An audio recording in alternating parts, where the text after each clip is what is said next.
This is First Alert Weather.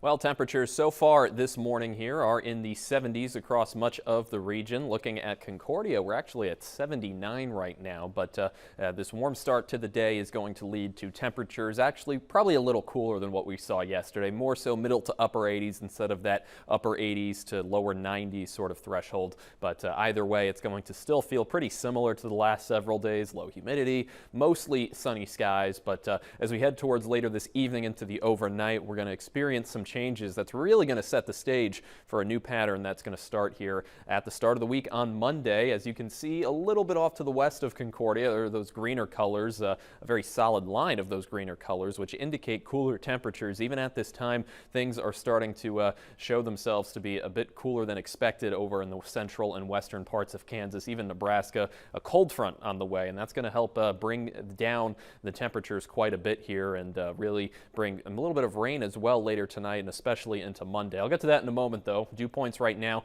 still fairly low in the 50s, again, as they have been, and that heat index, as you would expect, isn't really feeling any different from the actual temperatures. All these values are pretty much what we saw on those graphics a moment ago for what the temperatures right now are being reported as. Live storm tracker showing a little bit of some rain here as we look towards the western part and central part of Kansas. Again, this is associated with that front that'll be moving through here, and while it looks like a lot of these storms are heading for northeast Kansas, we're pretty confident that we're not going to see a whole lot occurring here in the area. We do have, again, a line of some storms, very scattered and weak storms, I might add, moving towards, say, Concordia and Clay Center. That could occur within the next hour or two. We might see that, but a lot of these are very broken up, and you can see that the areas of larger rain, such as to the southwest and to the northeast, aren't going to be making their way or moving in that direction here towards northeast Kansas. So this initial round of rain, what we're seeing right now, should be dry, but there is some more behind it that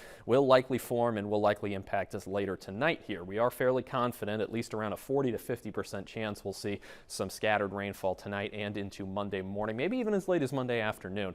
But after that, things should be pretty dry here for the remainder of the week. Looking towards next weekend, maybe we get a little bit of an uptick in those percentages, but overall looks like we're going to be mostly dry after tonight. And even then, a lot of us probably not going to see a ton of rain, just a little bit of some cloudy skies sort of on and off, and maybe a few bouts of thunder and lightning. 87 degrees is going to be that temperature for today. Northwest winds at 5 to 10 miles per hour. Sunny skies until this evening. We're going to see some scattered rain. Probably not going to totally blanket the skies, but definitely, again, a little bit of precipitation and not totally sunny by that point, probably around after 4 to 5 p.m. And then looking at the next 8 days, we are going to be much cooler starting on Monday. Even if that rain doesn't really pan out like we think, the temperatures are going to drop for sure. And looking ahead, Tuesday onwards, middle 70s or so, a much more seasonal approach here to the middle part of September.